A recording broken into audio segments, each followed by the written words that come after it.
Hello welcome back to my YouTube channel. എല്ലാവർക്കും എൻ്റെ ഒരു പുതിയ വീഡിയോയിലേക്ക് സ്വാഗതം. ഇന്ന് ഞാനൊരു സിമ്പിളായിട്ടുള്ളൊരു മെഴുക്ക് പുരട്ടിയുടെ റെസിപ്പി ആയിട്ടാണ് കേട്ടോ വന്നിരിക്കുന്നത്. ഉരുളക്കിഴങ്ങും ഉള്ളിയും കൂടെ ഇട്ടിട്ടുള്ള ഒരു മെഴുക്ക് പുരട്ടിയാണ് കേട്ടോ. അപ്പോൾ അതിനായിട്ട് ഞാനിവിടെ അടുപ്പിലേക്ക് ഒരു പാൻ വെച്ച് കൊടുക്കുവാണ്. പാന് ചൂടാകുമ്പോഴേക്കും നമുക്കതിലേക്ക് വെളിച്ചെണ്ണ ഒഴിച്ചു കൊടുക്കാം കേട്ടോ. അപ്പോൾ ഇതൊരു സിമ്പിളായിട്ടുള്ള മെഴുക്ക് പുരട്ടിയാണ്. ആർക്ക് വേണമെങ്കിലും ഇത് ഉണ്ടാക്കിയെടുക്കാൻ പറ്റും. ഈ ഉരുളക്കിഴങ്ങൊക്കെ പെട്ടെന്ന് വെന്ത് കുഴഞ്ഞു പോകുന്ന ഒരു സ്വഭാവം ഉണ്ടല്ലേ, ഇത് ഒട്ടും തന്നെ കുഴയാതെ നമുക്ക് എടുക്കാൻ പറ്റും. അപ്പോൾ അതിന് കുറച്ച് കാര്യങ്ങളൊക്കെ ശ്രദ്ധിക്കാനുണ്ട്. അപ്പോൾ അതുപോലെയൊക്കെ ചെയ്ത് കഴിഞ്ഞാൽ നമുക്ക് പെട്ടെന്ന് തന്നെ ഈ ഒരു മെഴുക്ക് പുരട്ടി ഉണ്ടാക്കിയെടുക്കാൻ പറ്റും കേട്ടോ. അപ്പോൾ ഇതാ എണ്ണ ഏകദേശം ചൂടായിട്ടുണ്ട്. നമുക്കിതിലേക്ക് അരിഞ്ഞു വെച്ചിരിക്കുന്ന ഉരുളക്കിഴങ്ങും ഉള്ളിയും കൂടെ നമുക്ക് ഇട്ട് കൊടുക്കാം. അപ്പോൾ ഇതിൽ നമ്മൾ പ്രത്യേകിച്ച് കടുകൊന്നും താളിക്കുന്നില്ല കേട്ടോ. സാധാരണ ചിലരിങ്ങനെ കടുക് താളിച്ചിട്ടാണ് ഇതുപോലുള്ള മെഴുക്ക് പുരട്ടികളൊക്കെ ചെയ്യുന്നത്. അപ്പോൾ ഞാനിതിൽ കടുകൊന്നും താളിക്കുന്നില്ല, അല്ലാതെ തന്നെ ഉരുളക്കിഴങ്ങും ഉള്ളിയും കൂടെ ഇട്ട് കൊടുക്കുകയാണ് കേട്ടോ. ഇത് ഇട്ട് കൊടുത്തതിന് ശേഷം നല്ലോണം ഇളക്കി കൊടുക്കുക.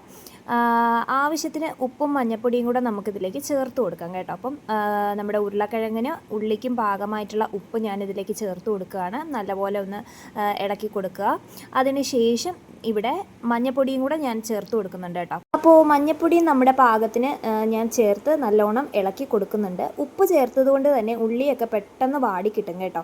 അതുപോലെ മഞ്ഞൾപ്പൊടി ഇട്ട് നല്ലോണം ഒന്ന് ഇളക്കി കൊടുത്തതിന് ശേഷം നമുക്കിതിലേക്ക് കറിവേപ്പില ചേർത്ത് കൊടുക്കാം. കറിവേപ്പില ചേർക്കുമ്പോഴാണല്ലോ കറികൾക്കൊക്കെ ഒരു സ്വാദ് കൂടുന്നത്.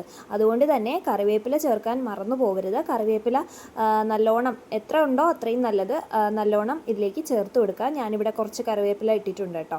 അപ്പോൾ കറിവേപ്പിലയും കൂടെ ചേർത്ത് കൊടുത്തതിന് ശേഷം നമുക്കിതിലേക്ക് ഉരുളക്കിഴങ്ങ് വേവാൻ ആവശ്യത്തിന് കുറച്ച് വെള്ളം, ഞാനിവിടെ ഒരു 1/4 ഗ്ലാസ് വെള്ളം പോലും ചേർക്കുന്നില്ല, അത്രയും കുറച്ച് മാത്രം വെള്ളം നമുക്കിതിലേക്ക് ചേർത്ത് കൊടുത്താൽ മതിയാകും.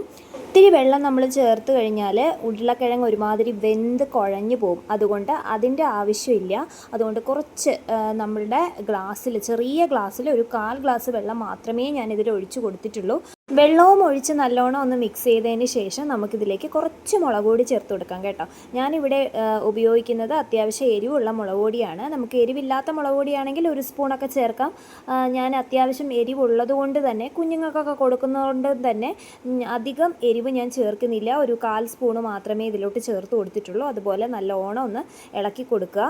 ഞാനിപ്പോൾ ഇളക്കുന്ന സമയത്ത് തന്നെ നിങ്ങൾക്ക് കാണാൻ പറ്റുന്നുണ്ടല്ലോ, ഇതിൽ വെള്ളത്തിൻ്റെ അംശം കുറച്ച് മാത്രമേ ഉള്ളൂ, വളരെ കുറച്ച് മാത്രമേ ഉള്ളൂ. ആ ഒരു പാനിൻ്റെ അടിഭാഗത്ത് നിൽക്കുന്ന അത്രയും വെള്ളം മാത്രമേ ഇതിൽ ഞാൻ ചേർത്തിട്ടുള്ളൂ കേട്ടോ. അടുത്തതായിട്ട് നമ്മളിതിലേക്ക് ചേർക്കുന്നത് ഗരം മസാലയുടെ പൊടിയാണ്. ഗരം മസാലയൊക്കെ ഇവിടെ പൊടിക്കുന്നതാണ് കേട്ടോ, കടയിൽ നിന്ന് വാങ്ങിക്കുന്നതല്ല, ഇവിടെ പൊടിക്കുന്നത് തന്നെയാണ്. അപ്പോൾ ഇതാ മസാലപ്പൊടിയും കൂടെ ഇട്ട് കൊടുത്തതിന് ശേഷം നല്ലോണം ഒന്ന് മിക്സ് ചെയ്ത് കൊടുക്കുക. അപ്പോൾ വെള്ളം ഒക്കെ ഏകദേശം വറ്റിയിട്ടുണ്ട്, ഉരുളക്കിഴങ്ങ് ഏകദേശം വേവാറായിട്ടുണ്ട്. അപ്പോൾ നല്ലോണം ഒന്ന് ഇളക്കി യോജിപ്പിച്ച് കൊടുക്കുക. ഇത് നല്ലോണം ഒന്ന് വെന്ത് വരണം കേട്ടോ. ഇതിപ്പോൾ നോൺ സ്റ്റിക്കിൻ്റെ പാൻ ആയതുകൊണ്ട് തന്നെ അടി പിടിക്കാൻ സാധ്യതയില്ല. എന്നാലും ഞാൻ ഇടയ്ക്കിടയ്ക്ക് ഇങ്ങനെ ഇളക്കി കൊടുക്കും കേട്ടോ. അപ്പോൾ അവസാനമായിട്ട് ഞാനിവിടെ കസ്തൂരി മേത്തിയും കൂടെ ചേർത്ത് കൊടുത്തിട്ടുണ്ട് കേട്ടോ. കസ്തൂരി മേത്തി ചേർക്കുന്നത് എന്താണെന്ന് വെച്ച് കഴിഞ്ഞാൽ ഒരു നോർത്ത് ഇന്ത്യൻ ഡിഷിൻ്റെയൊക്കെ ഒരു സ്വാദ് വരാൻ വേണ്ടിയിട്ടാണ് കേട്ടോ. കസ്തൂരി മേത്തി ചേർക്കുമ്പോൾ ഒരു മണവും ടേസ്റ്റും ഒക്കെ കൂടും. അതുകൊണ്ട് തന്നെ നിങ്ങളിത് ചേർത്ത് നോക്കണം കേട്ടോ. ഇനി കസ്തൂരി മേത്തിയുടെ സ്വാദ് ഇഷ്ടമല്ലാത്തവരാണെങ്കിൽ ചേർക്കണ്ട കേട്ടോ. അവസാനമായിട്ട് ഞാൻ കുറച്ച് മല്ലിയിലയും കൂടെ ചേർത്ത് കൊടുക്കുന്നുണ്ട്. മല്ലിയില ഇതുപോലുള്ള കറികൾക്കൊക്കെ ഇടുമ്പോൾ ഒരു പ്രത്യേക സ്വാദാണ്. അതുകൊണ്ടാണ് കേട്ടോ മല്ലിയില കൂടെ ചേർത്ത് കൊടുക്കുന്നത്. അപ്പോൾ ഉരുളക്കിഴങ്ങൊക്കെ ഏകദേശം നല്ലോണം ഒന്ന് വെന്ത് വന്നിട്ടുണ്ട്, ഒട്ടും തന്നെ കുഴഞ്ഞിട്ടില്ല.